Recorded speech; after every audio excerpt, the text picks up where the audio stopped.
think we want to thank the choir for that sense of just quietening the world down for a little while. So thank you so much. And we want to welcome you here to Regent Hall. The Salvation Army has been here since 1882. And yet for a lot of people, they pass our front door without ever really noticing we're here. And we seek in so many ways to try and make that different. And one of those things that we seek to do to make that different is to provide a place of hope in a complex world. And that happens in many different ways. And so we're very welcome. We welcome you greatly for the opportunity of hosting this act of hope and remembrance for those affected by hate crime. We appreciate your coming. We appreciate the fact that for those who have come along, this is a statement that in a complex world, there must be a place for hope. And I do hope that as we share in this act of remembrance, that you will find some space in what is a difficult week amongst lots of other difficult weeks. That there is a sense that out of these moments comes something that gives you hope. So welcome. Welcome to this place of prayer and to this place of hope. Welcome.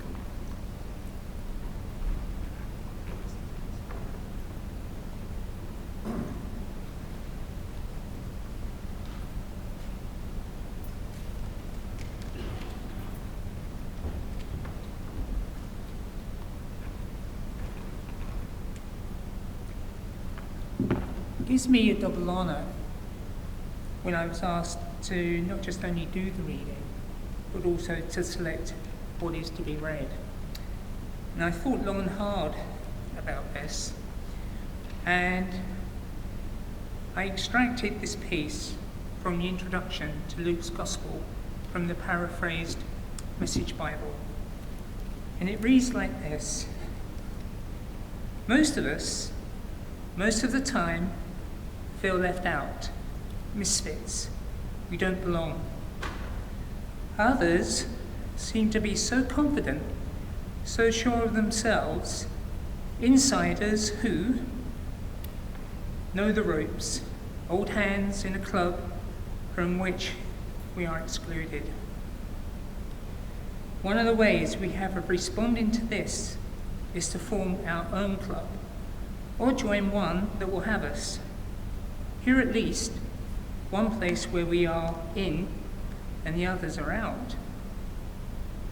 The clubs range from informal to formal, in gatherings that are variously political, social, cultural, and economic. But the one thing they have in common is the principle of exclusion. Identity or worth is achieved by excluding all but the chosen. The terrible price we pay for keeping all those other people out so that we can savour the sweetness of being insiders is a reduction of reality, a shrinkage of life. Nowhere is this price more terrible than when it is paid in the cause of a religion, but religion has a long history of doing just that, of reducing the huge mysteries of God to the respectability of club rules, of shrinking the vast human community to a membership. But with God, there are no outsiders. Thank you.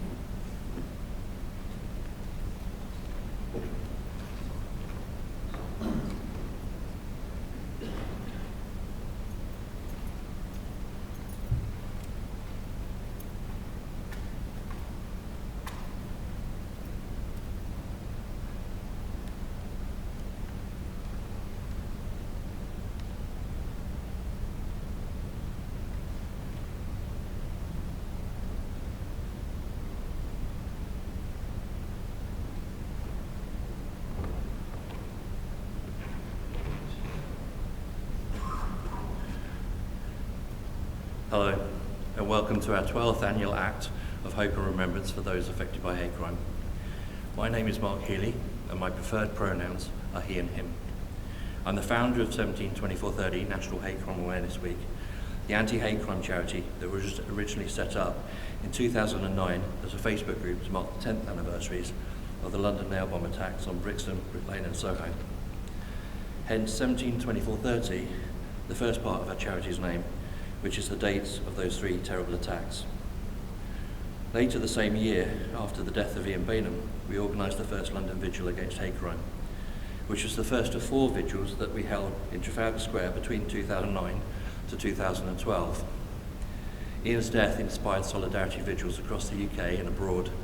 In October 2012, we helped these vigils evolve into what we now, into the National Week that we call National Hate Crime Awareness Week, hence the second part of our charity's name. We established this National Week of Action to encourage the authorities, government, police and councils, key partners, the business and community sectors, and communities affected by hate crime to work together to tackle all forms of hate crime across the UK, because there should be no place for hate in the UK. We encourage people to come together to remember those they have lost and stand in solidarity with those who need our ongoing support, because everyone affected by hate crime should be supported. We seek to eliminate hate crime by increasing opportunities for positive community engagement, because these events help build better relations between us and other communities, which in turn helps to diminish the work of those who seek to divide us. Whilst I'm sad that St Paul's is unable to host us this year, I'm glad that the Salvation Army has been able to provide us with the use of Regent's Hall. It's a fantastic, accessible space in central London. Today I'm proud to work in partnership with CST. The Community Security Trust is a charity that protects British Jews from anti-Semitism and related threats. I'm pleased to see them lighting the national candle of hope and remembrance this year in memory and solidarity with those who have experienced anti-Semitism. A candle that has been lit over the last 12 years in solidarity with all those affected by hate crime. I'll be taking the candle to St Paul's Cathedral tomorrow morning, and it will remain on display in the cathedral for the duration of the rest of the National Week.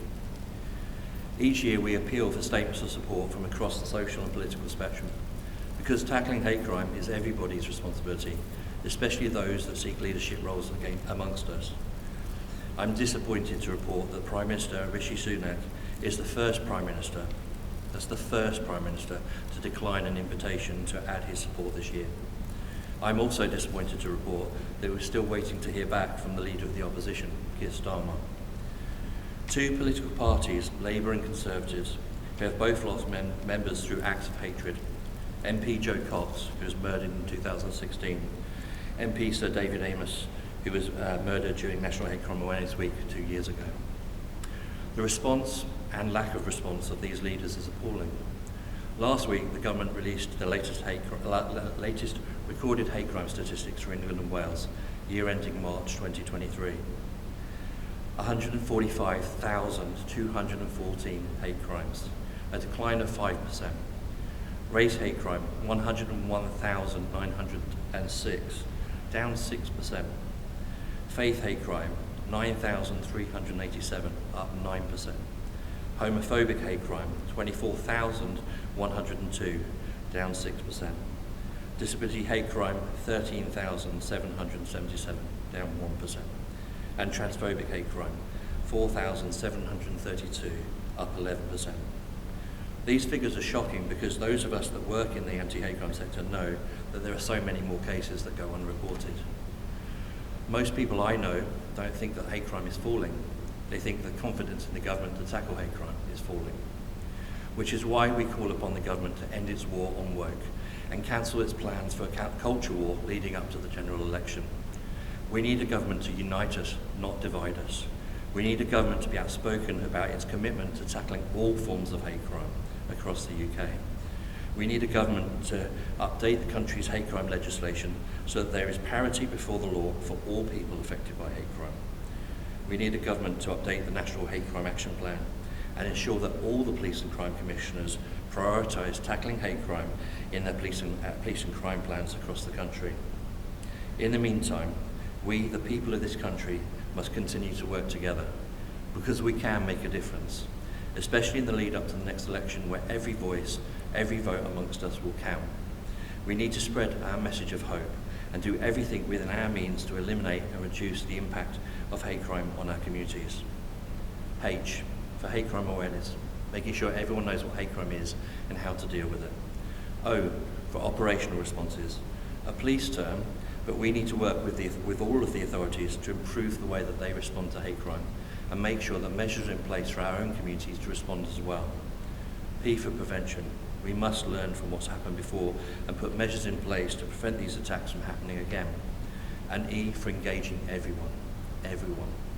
We need to see more positive authority/community engagement events to restore the trust and confidence that our communities have lost in recent years. Like most of you, I'm horrified to see what's happening around the world and the needless loss of life, misery and suffering that it is causing. Like most of you, I worry about what is happening abroad and how it may spill out into the streets of our own country, which is why today and every day we need to stand in solidarity with those affected by hate crime and do what we can to eliminate all forms of hate. To end hate crime and make this a safer country for everyone to live in peace and harmony together. Thank you.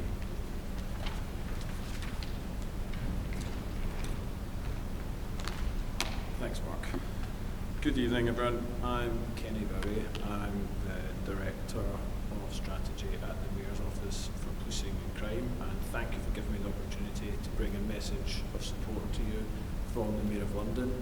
I know that the Deputy Mayor, Sophie Linden, is also a big supporter of National Hate Crime Awareness Week and has been proud to speak at the opening ceremony of these in many of the previous years. Both she and Sadiq send their best wishes and thanks for all the work that goes into organising this week, and their thanks to all of those community organisations up and down the country who are holding their own events, whether that's in London or across the rest of the UK, to get the message across that we'll simply not tolerate the targeting of people in our communities simply because of who they are. The Mayor is very proud to hail London as a global city whose greatest asset is its diversity and inclusivity. We're all very proud to not just tolerate our diversity, but to actually celebrate it. But we also know that there are those, and thankfully they are a minority, who will seek to divide us and what they see as our differences. I'm here this evening to state again that no one, whether living, working, studying in or visiting London, should be victimised simply because of who they are or what they believe, and we will stand up to such behaviour wherever it occurs, on the streets, online, in our neighbourhoods and in our transport system. And the presence of all of you here this evening from different communities, people of all faiths and none, demonstrates that we will not simply sit passively by and let those who seek to divide us win. And we've seen how communities have come together when threatened and attacked. We've seen how communities have worked with the police to help them understand the impact of hate crime and be better able to respond. We've seen how civic society groups have taken programmes into schools and colleges to address the origins and spread of hateful views. And we've seen outreach programmes to mosques, synagogues, churches and community centres help them stand up when their communities are targeted. Many of those London-based programmes supported by the Mayor. We understand that being targeted just because of who you are can and is more hurtful and harmful than other types of crime for both individuals and communities. Because we understand this, we've ensured that any Londoner who suffers hate crime can get the kind of specialist support that will best meet their needs. And building on what Mark said, I feel I really must say something about last week's events in Israel. Very many people have expressed their condemnation of what took place and their concerns for victims on all sides of what's now looking like a full-scale conflict in much more eloquent terms than I can, but I wish to add my voice to that. And we all know of the risks that national and international events can be followed by a rise in attacks targeting specific communities. We've already seen what the Metropolitan Police has called a massive rise in anti-Semitic incidents, and we know that under such circumstances, attacks and rises in terms of anti-Muslim incidents will often follow. So I'm here to echo the Mayor's message that we will stand alongside our Jewish communities in the face of any attacks, as we will with Muslim Londoners, LGBT plus Londoners, disabled Londoners, and all those others targeted by hate crime. We know that an attack in one community causes concern and alarm in all of those targeted communities. And that's why we view an attack in any community as an attack unresolved. And we will not lose sight of our way through what feels like dark times. As Londoners, we will work together to build cohesion and resilience in communities to help them stand up against those who wish to divide us. We will ensure that when hate crime does occur, that the response is robust and that those victimised are properly supported. And we will continue our work to prevent the spread of hateful and intolerant ideologies. And National Hate Crime Awareness Week plays a vital role in ensuring that people can see that hate crime will not be tolerated and that we can challenge it. I thank Mark and his team for once again driving the delivery of an impressive array of events across the country, and bring the best wishes of the Mayor and the Deputy Mayor for those numerous community organisations and services who are hosting their events during this week. Thank you very much.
apologise in advance if you find this poem upsetting. To be honest, the whole week is upsetting, isn't it? What's happening in the country is upsetting as well. For me, writing has really helped me to express myself when I found it really difficult in challenging times. So I'm going to read this poem. It's called No Place for Hate. H-A-T-E, hate. Harassment, anxiety, threatening, encouraging others to join in. Crime, caustic remarks, racial hatred, intent, maimed, endangering others. Sitting on a bus, two women lovers, happy from their date, kissed with the fist of hate. Walking, just walking, a Chinese student's jaw dislocated with the force of hate. West Midlands, England, a partially sighted woman blighted by the spit of hate. A woman and her boyfriend, Geoffs, attacked with the brutality of hate. A Muslim man coming home from prayer, killed with the stabbing of hate. 3 gay friends in a pub enjoying a beer, killed with the bombs of hate. A black British teenager waiting for a bus, killed with the violence of hate. A disabled woman minding her own business, tipped out of her wheelchair with the senselessness of hate. People are hurting, people are dying, communities divided, tensions are rising. What's on the horizon? Hope. Hate crime awareness, organise and challenge, prevention, empower each other. We stand together. There's no place for hate. We all deserve to be safe. Thank you.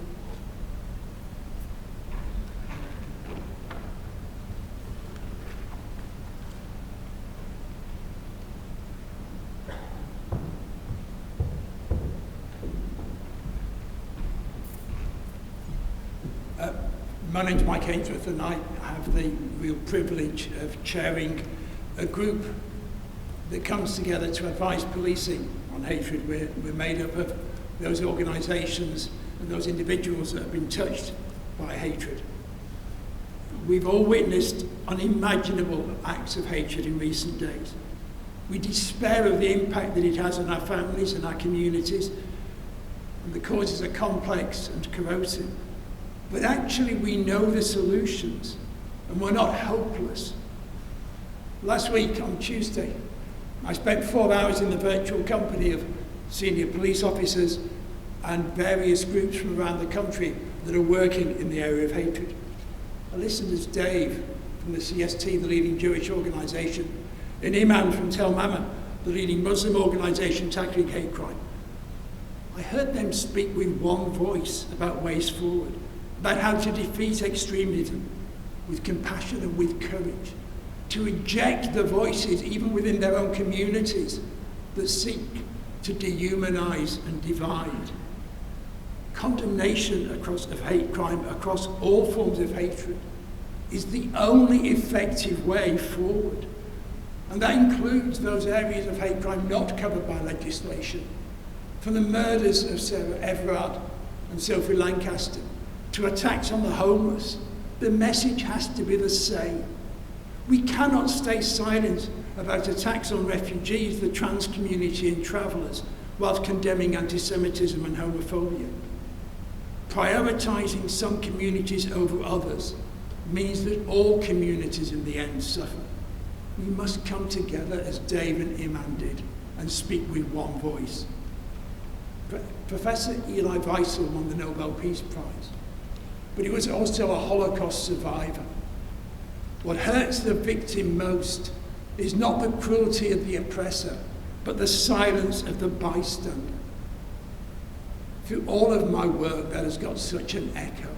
When I talk to people that have been attacked on the tube, they talk about racism and homophobia, how it made them feel and the damage it caused. But eventually they may recover. But what damaged them, above all, was the silence of those stood around who said nothing and did nothing. There's a story that goes along with hate crime, and it's the story of a perpetrator who's saying, I am attacking you, but you know what? Lots of people agree with me. And if we stay silent towards the victim, then that story has got resonance to them. They start to believe that story. Silence from bystanders to the victim say, we agree with it. And sadly, hatred can be contagious. There was a huge increase in all forms of hate crime, including homophobia and Islamophobia and disability hate crime, following the Brexit referendum. I challenge anyone to let me know what that has got to do with being Muslim, gay or disabled, but there was an increase across the board. And one of the reasons for that is those in positions of power, those responsible for the Leave campaign, failed to condemn what was being done in their name. Silence from those in positions of power and influence says to the victim, we don't care. And it says to the perpetrators, go on, fill your boots. The base to any solution lies in Eli Wiesel's words.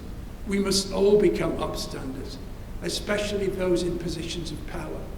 We've already heard from Mark that sadly the leader of the government and the leader of the opposition have elected to become bystanders. But I thank you all for being here today, because you, led by the vision that Mark Healy has, are upstanders.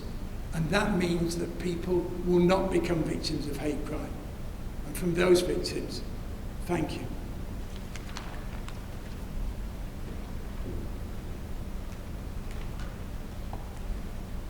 Thank you.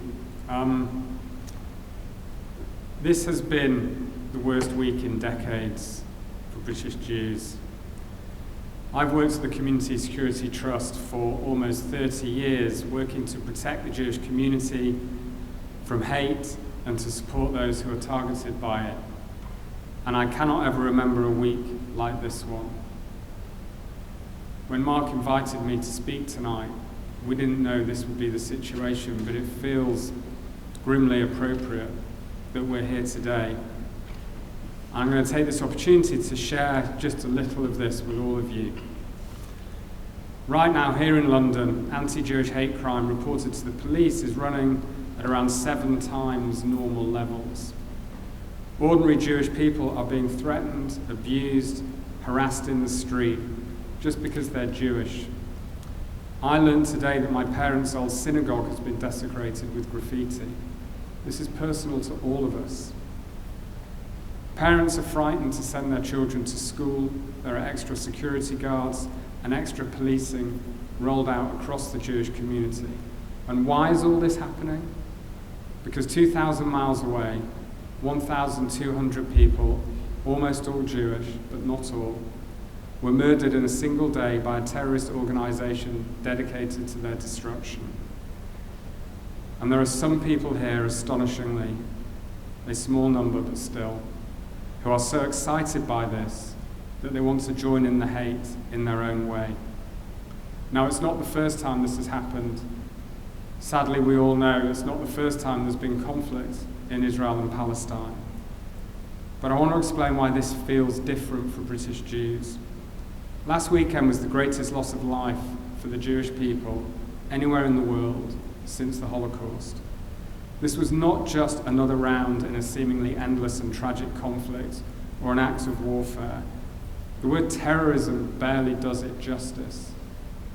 I'm sure many of you will have read stories about what happened. I hope for your sake you haven't seen the photographs. I will not desecrate this space by describing out loud what was done to women and children in particular. And now we know there will be more war and more suffering in Israel and in Gaza, and more pain and anguish here. Jews of my generation grew up hearing stories of past persecutions like this happening to our ancestors. My great-grandparents came to this country fleeing pogroms in Russia, Ukraine, and Poland. We all learn about the Nazi Holocaust that sought to exterminate the Jews once and for all. And we, my generation of British Jews living here in safety, thought we'd left all of that behind in the past, that in the modern world such things could not happen to us again. And yet here we are once more with a new chapter of suffering for us to mourn. And this is a history that Jewish people carry with us. A little over a century ago, the pogroms that I mentioned in Russia left over 100,000 Jewish people dead, with whole communities devastated. And in some of these pogroms, hundreds or thousands of Jews were killed in just a few hours of murder and pillage. And if you read the contemporary accounts from back then of what happened in those villages, the scale, the speed, the unimaginable brutality of that killing was chillingly similar to what we have read about what happened in the kibbutzim and the towns in southern Israel this week. Now, the Jewish world is a small world. There are just 16 million of us worldwide. I always say Wayne Rooney has more followers on Instagram than there are Jewish people in the entire world. And there are only 300,000 of us in this country. Every one of us knows someone affected by this tragedy. Directly or indirectly, we are all linked together in shock and in grief. There are countless touch points that connect British Jews to the pogrom in Israel, and I'm going to tell you about just one of them. One of the British victims who died was a young man called NationalHCAW, 20 years old, who was serving in the Israeli army and was killed defending his people. Nathaniel went to the Jewish Free School here in London, which is the biggest Jewish school in the country. When he was just 11 years old, he suffered a hate crime here in London. He was walking to synagogue one morning, and some racist thug barged him to the ground, a little Jewish kid on his way to pray. And he reported that to my organisation, Community Security Trust. And his name is permanently linked to us now. Just one minor detail in a vast network of pain across the Jewish community. And we're now seeing how this has brought a new wave of anti-Jewish hatred here in Britain. I'm not talking about ordinary protest or politics. I'm talking about a minority of people celebrating last weekend's atrocity and seeking out random Jewish people to threaten in a new round of hate and extremism. Now, this is not the speech I expected or I wanted to have to give tonight when Mark invited me a few weeks ago to speak. But in these circumstances, there are some people I must thank, beginning, of course, with Mark and the organisers tonight. But more broadly, every person who has reached out to a Jewish friend, a colleague, a neighbour, a workmate to show sympathy or support, every person who has contacted their local synagogue or another Jewish organisation to express solidarity. There are so many of you, so many of us, and right now the Jewish community is being sustained by the embrace of others. And we should always do this for each other because we will all, in turn, find ourselves in this position. We cannot affect what happens in conflicts overseas, but we can affect how we respond here. Mike mentioned the meetings we were both in this week with senior police, where I was briefing police about anti-Semitism, and Iman Abu Atta from Tel Mama, who I'm sure many of you know, was briefing them about anti-Muslim hate crime. Now, Iman is Palestinian, I'm Jewish, and I've discovered over the years that a lot of people find this a contradiction, that we should work together in this way. But for us, it's the most natural thing in the world. We do it because we share the same values and we share the same goals: to oppose hate, to oppose division, to support our communities, and to strengthen our shared society. And we do it because we have no other way. Thank you.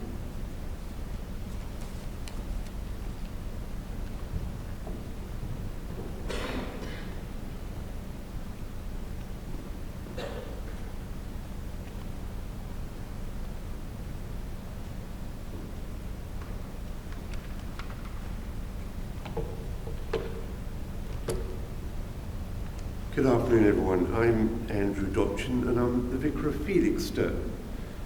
And most people would say, why on earth are you here? What has this white male dinosaur from a public school, privileged background as a member of the established church, happily married for over 40 years to his beloved wife, got to do here? Haven't you got any skin in the game? My nephew had to flee a country where he lived in because he was gay. My cousin committed suicide because he was transgendered and could not find the treatment he deserved. Nick Moore, brutally murdered in the Admiral Duncan, rests in our churchyard in Felixstowe. I have skin in this game. We all have skin in this game. You only need walk outside this place, up and down the hustle and bustle that's the joy of Oxford Street, and the diversity and wonderful growth of humanity that's there, to find that everyone there has skin in this game. Anyone you have met on your way here has reasons to celebrate life, but also lives in fear of hate. We are sadly a world overrun with hate, and our only answer is to choose love.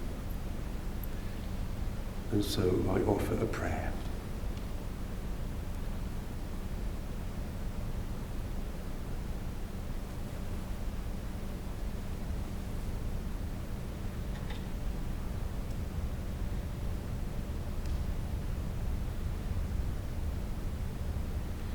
Hate has been visited upon our communities. Those we cherish have been rejected. Those who nurtured us have been belittled. We feel vulnerable and afraid, angry and broken. God of many people, known by many names, we pray to you. May strength come from our vulnerability, so we can support one another and receive the support of others with gratitude and humility. May compassion flourish from our fear, so that we do not act from that fear and learn to pursue justice, not revenge, peace, not violence. May wisdom arise from our anger, so we are able to see that an attack against one is an attack against all, and are able to join in common cause with all who are oppressed and othered, victimized and rejected. May healing grow from our brokenness, that we may rise from these challenges with renewed life, commitment, and connection to one another. Make us to be a people who pursue righteousness and compassion, justice and mercy, peace and understanding, love and friendship. God of many people, known by many names, we call upon you now. Amen.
So that brings us to the end of this act of remembrance. I just want to say thank you to everybody who's joined us today. You know, it's with your love and your spirit that will change things around the world and across London to begin with, but across the world eventually. Real big thanks to the diversity choir, amazing as per usual. Thanks to all the speakers. You've left your words in our hearts, so thank you very much. What we tend to do now is, because we have the national candle, is we'll take some photos. We usually have the speakers first as a group, and then we will have the choir come in by the speakers, if that's okay. We'll then do photos with all the mayors and all the speakers together, and we'll just take it from there. But thank you very much for joining us tonight. It's very much appreciated by everybody. Thank you.